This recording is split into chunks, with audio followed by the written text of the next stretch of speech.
En la fiesta familiar, papá dijo, hemos acordado que ya no eres parte de la familia.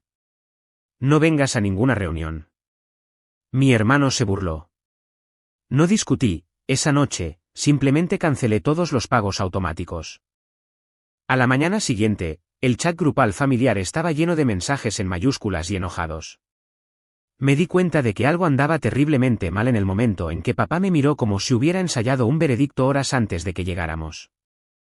Soy Alison Pierce, de 29 años, y nada me preparó para lo que sucedió en esa barbacoa en Phoenix. Debería haber sido un fin de semana familiar ordinario. En cambio, en el segundo en que puse mi plato, papá se levantó frente a todos, con los ojos fijos en mí como si estuviera dictando una sentencia que él creía justificada.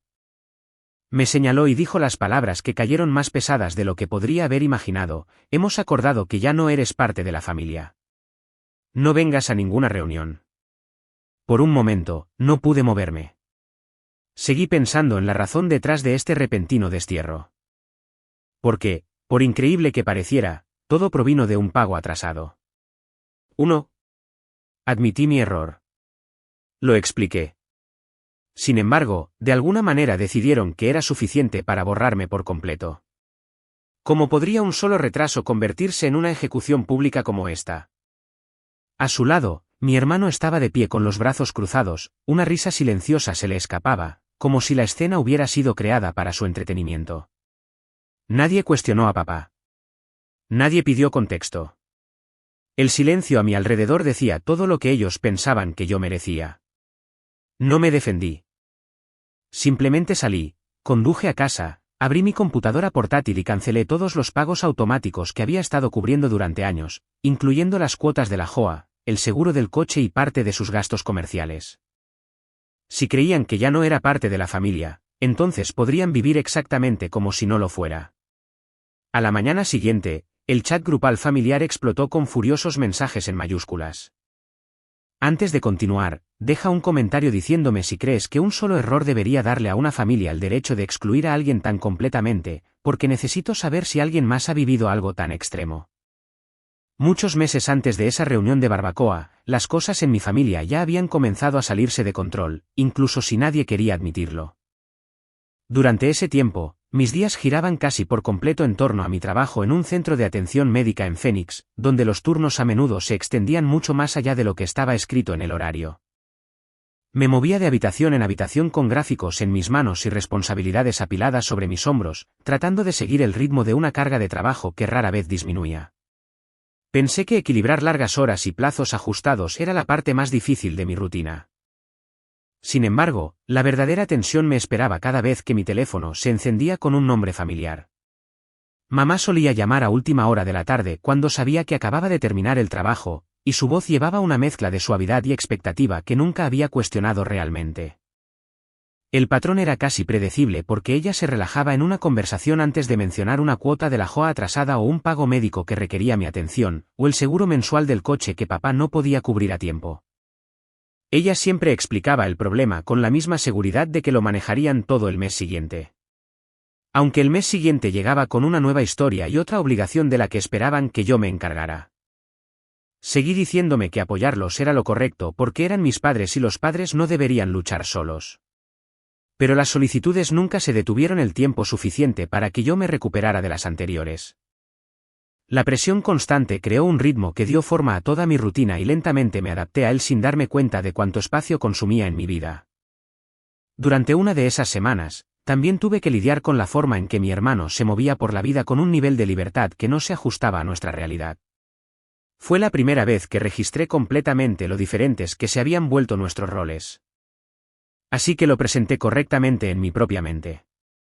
Mi hermano, Ethan Pierce, rara vez tenía un trabajo estable, pero nunca le faltaba nada de lo que quería. Siempre tenía un camino claro creado para él. Y mamá defendía sus elecciones con una lealtad inquebrantable que nunca se extendía hacia mí con la misma intensidad. Después de ese momento de realización, comencé a reconocer el desequilibrio en cada conversación que siguió. Cada vez que mamá me pedía otro pago, hablaba como si estas responsabilidades me pertenecieran naturalmente, y negarme significaría que había fallado a la familia. Papá permanecía más callado, pero su silencio se sentía como un acuerdo con cualquier carga que mamá pusiera sobre mis hombros. Sabía que no tenían la intención de hacerme daño. Sin embargo, sus expectativas crearon un peso que se asentaba más profundamente cada mes. Empecé a notar cuántos pequeños préstamos había absorbido sin llamarlos préstamos, y cuántas emergencias se habían convertido en hábitos disfrazados de contratiempos temporales. Mamá siempre usaba la misma frase cada vez que sentía que estaba abrumada. Decía que era solo por este mes y que las cosas mejorarían pronto.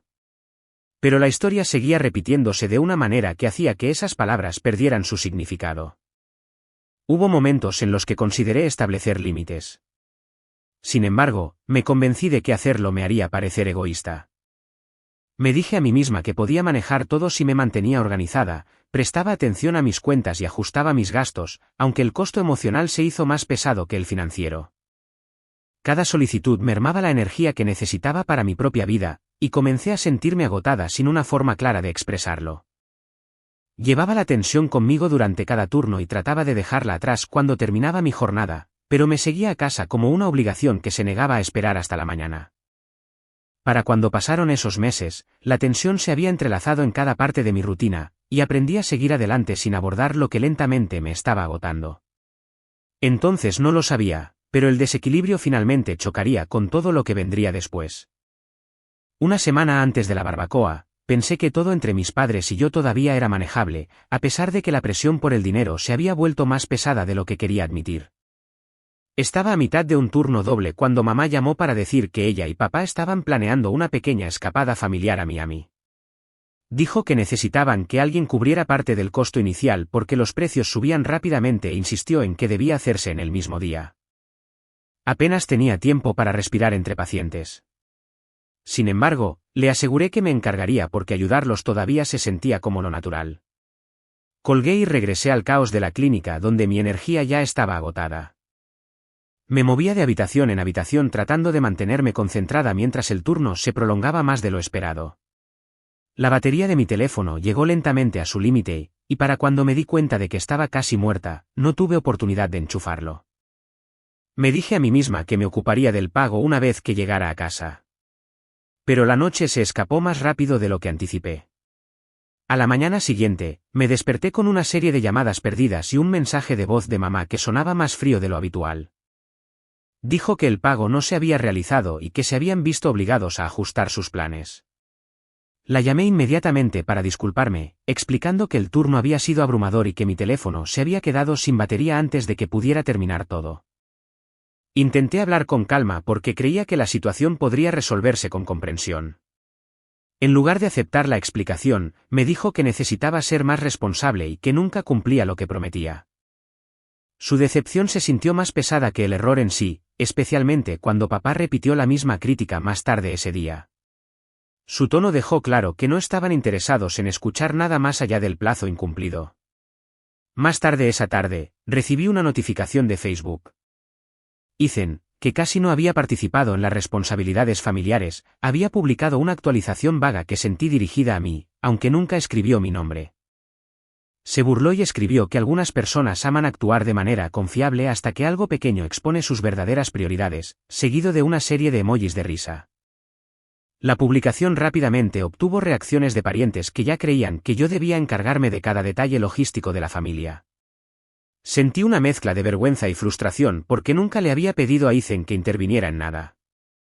Sin embargo, él se había posicionado como alguien que nunca cometía errores. Consideré confrontarlo, pero elegí no escalar la situación. Necesitaba espacio para pensar en lugar de otra discusión que nunca resolvería nada. Borré la notificación y apagué mi teléfono para poder regresar a mi turno sin el peso de esos comentarios sobre mi pecho. Esa elección no eliminó la tensión que se estaba acumulando dentro de mí, pero me permitió mantenerme enfocada en lo que necesitaba mi atención durante el día.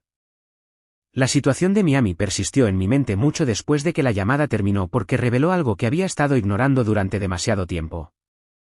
Estaban dispuestos a juzgarme duramente por un solo pago atrasado, mientras pasaban por alto todo lo que había manejado consistentemente para ellos a lo largo de los años. Fue el momento en que comencé a entender que algo en nuestra dinámica había cambiado de una manera que ninguna disculpa podía arreglar. Para cuando finalmente llegó el fin de semana, pude sentir una tensión silenciosa asentándose en el patio trasero de mi padre mucho antes de que alguien sirviera un plato o sacara una silla. Traté de ignorar la incomodidad, diciéndome a mí misma que era otra reunión familiar ordinaria. Sin embargo, algo en la forma en que las conversaciones se detenían cuando me acercaba me dijo que había entrado en un acuerdo del que no me habían advertido. La gente evitaba el contacto visual como si estuvieran siguiendo un guión que nunca había leído. Tomé asiento cerca del borde de la larga mesa, esperando que la tensión se disipara una vez que llegara la comida. Pero la incomodidad solo se agudizó cuando papá se levantó de su silla con deliberada precisión. Esperó hasta que todos los parientes se hubieron callado. Luego se volvió hacia mí con una expresión tan severa que sentí que el aire se tensaba. Su voz se extendió por la mesa con una claridad que no dejaba lugar a malentendidos. Hemos acordado que ya no eres parte de la familia. No vengas a ninguna reunión. La conversación se detuvo por completo. Los tenedores quedaron suspendidos y varias cabezas se bajaron como si ya supieran lo que vendría.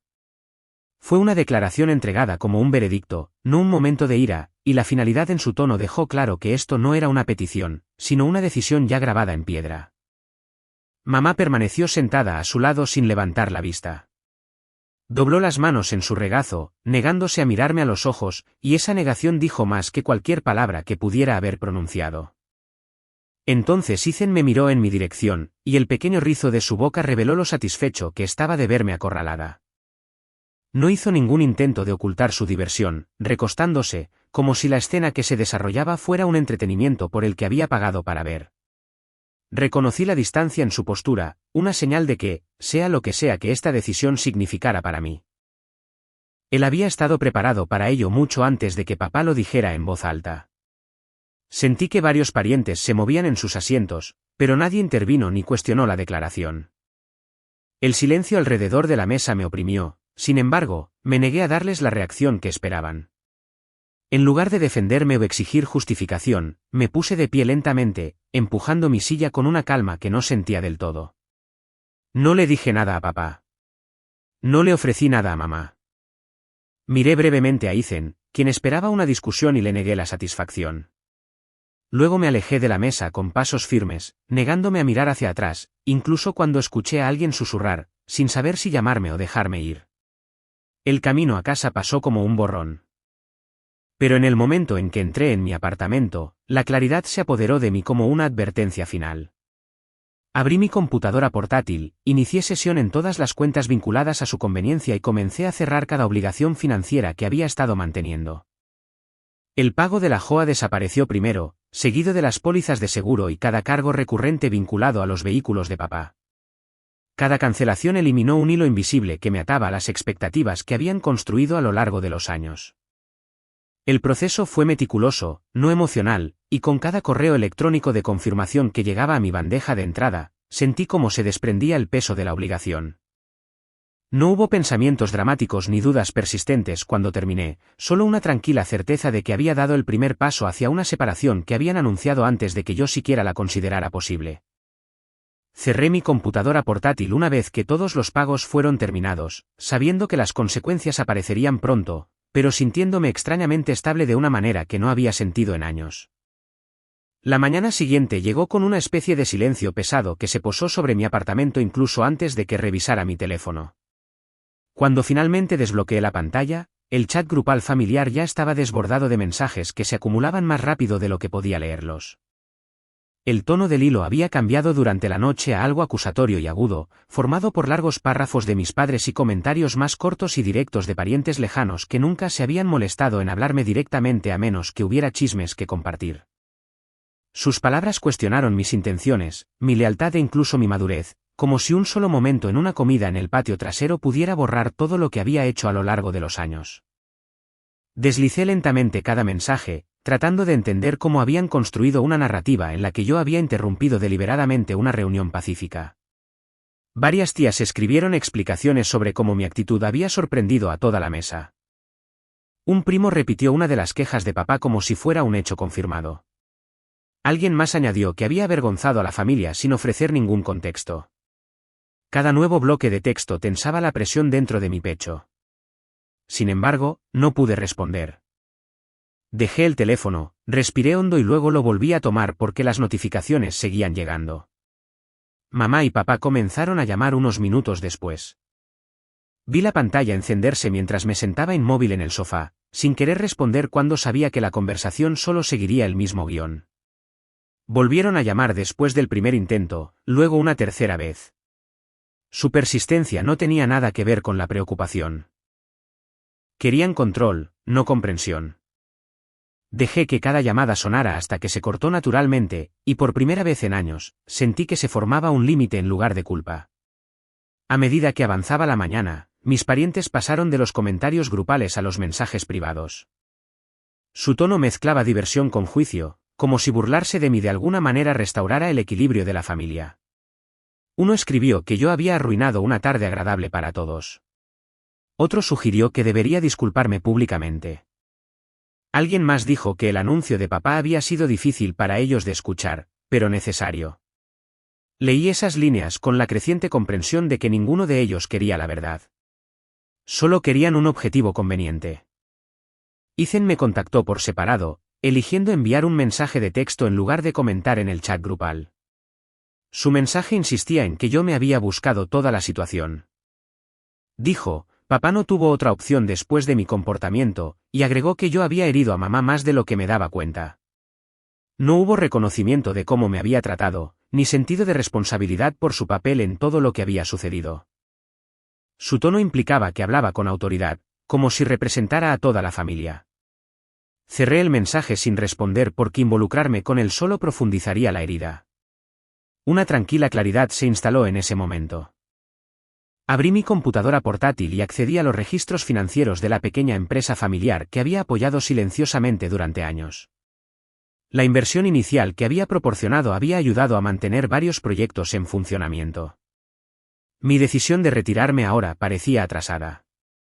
Presenté el papeleo sin pensarlo dos veces, entendiendo que las consecuencias se extenderían directamente hacia papá, quien dependía en gran medida de esa financiación para mantener sus planes. El acto fue simple pero firme.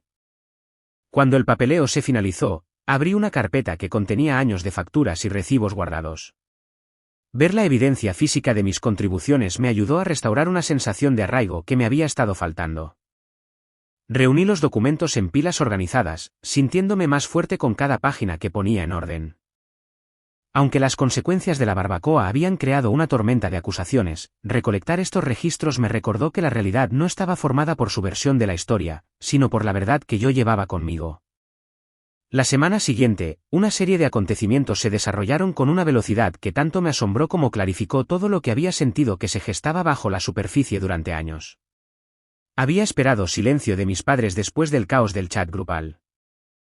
Sin embargo, lo que llegó en su lugar fue un aviso certificado informándome que mamá y papá habían presentado una demanda civil acusándome de causar daño financiero a la empresa familiar a través de mi retiro de fondos. El lenguaje en el documento se sentía frío y distante, como si hubiera sido reescrito por alguien que nunca me había criado. Alegaron que mi decisión había desestabilizado sus operaciones y que había actuado por despecho en lugar de por una preocupación legítima. Leer esas líneas dejó claro que el conflicto había cruzado un umbral que ya no podía manejarse en privado. Contacté a la primera persona que me vino a la mente, mi abogado, Daniel Cross, cuyo enfoque directo se había ganado mi confianza durante un asunto legal anterior. Daniel escuchó atentamente mientras le explicaba la situación, desde los mensajes hostiles después de la barbacoa hasta los años de apoyo financiero no documentado que había proporcionado. Cuando terminé, hizo una breve pausa antes de afirmar que mi retiro de capital estaba dentro de mis derechos y se ajustaba completamente a los límites del acuerdo operativo. Su tono denotaba la certeza de alguien que había navegado disputas similares y reconocía cuando una demanda carecía de fundamento.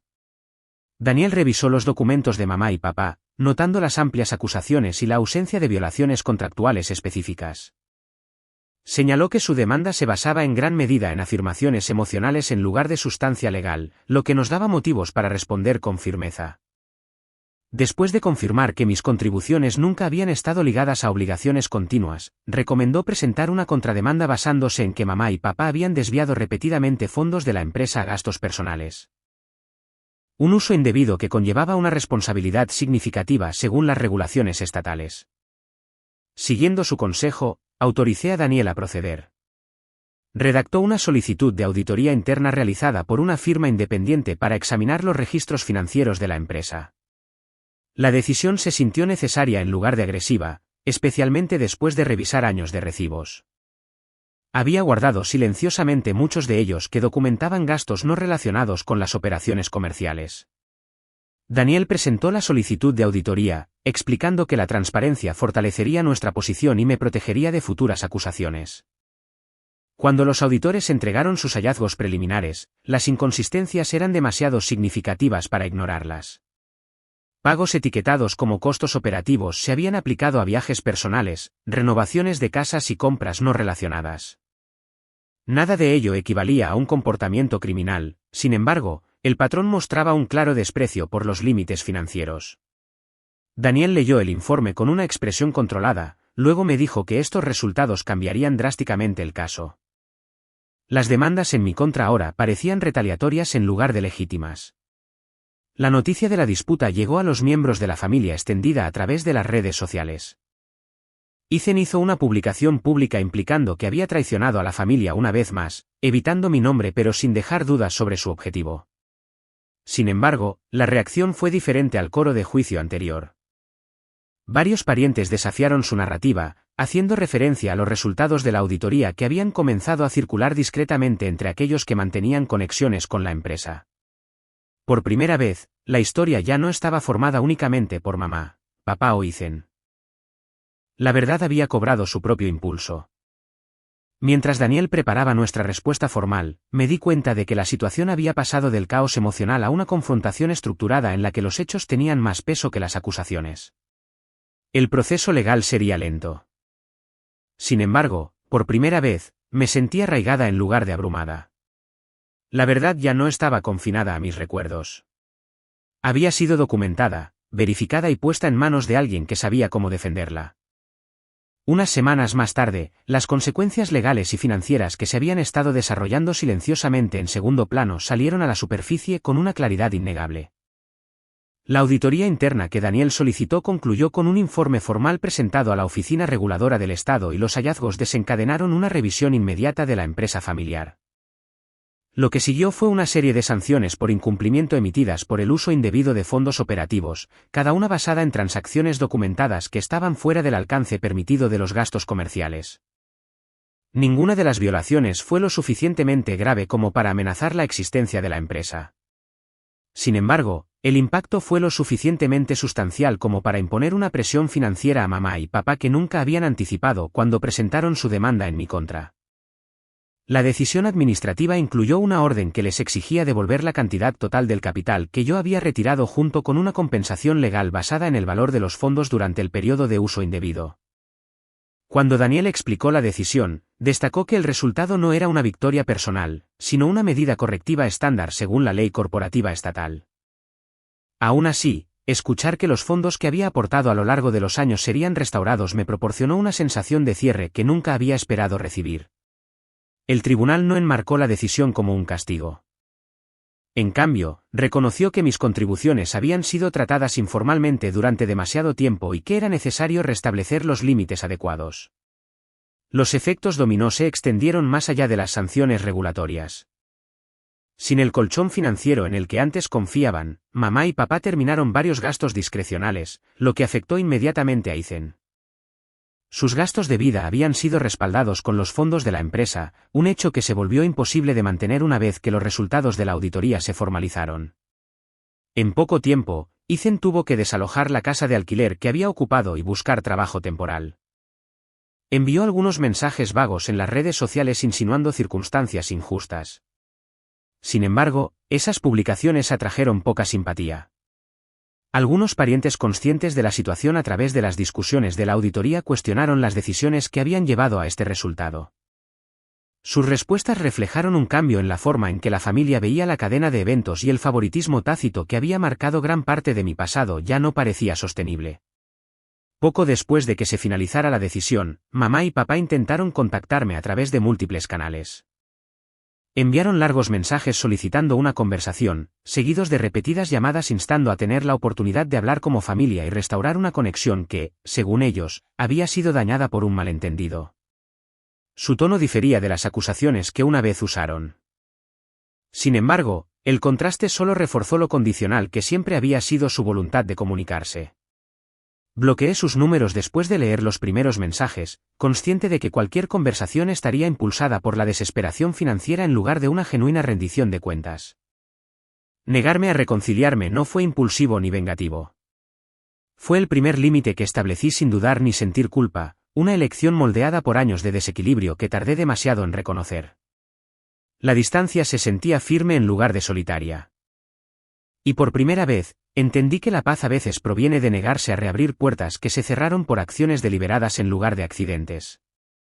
Cuando todo finalmente encajó, me di cuenta de lo completamente que mi vida había cambiado sin ningún gesto dramático o confrontación. La transición se sintió tranquila pero decisiva, como si la turbulencia que había dominado los últimos meses se hubiera agotado y dejado una claridad que no había podido alcanzar hasta ese momento. Una vez que concluyeron los asuntos legales y se formalizaron los límites financieros, me centré en los pasos prácticos necesarios para crear un ambiente más saludable para mí. Encontré un nuevo apartamento en el lado opuesto de la ciudad, firmé el contrato de arrendamiento sin dudarlo y me mudé en unos pocos días. El espacio se sintió desconocido al principio, sin embargo, me adapté más rápido de lo que esperaba porque la ausencia de tensión constante me permitió finalmente respirar sin anticipar críticas o demandas. No informé a mamá ni a papá sobre la mudanza, ni dejé ninguna dirección de reenvío. Sus números permanecieron bloqueados, y mantuve mis dispositivos en silencio cada vez que reaparecían los viejos patrones de buscar nuevos mensajes. La tranquilidad de esas primeras semanas se sintió inusual. Sin embargo, la calma reforzó mi decisión de mantener límites estrictos. Dejé de explicar mis elecciones a cualquier persona conectada con mi antiguo hogar, y la ausencia de esas obligaciones hizo que mis días se sintieran más ligeros. No había expectativas persistentes, ni trampas emocionales disfrazadas de responsabilidad familiar, ni más ciclos de decepción que seguían cada intento de cumplir con estándares que cambiaban según los estados de ánimo de otras personas. Mi rutina mejoró a medida que invertía tiempo en mí misma en lugar de reaccionar al ruido que había llenado mi vida durante años.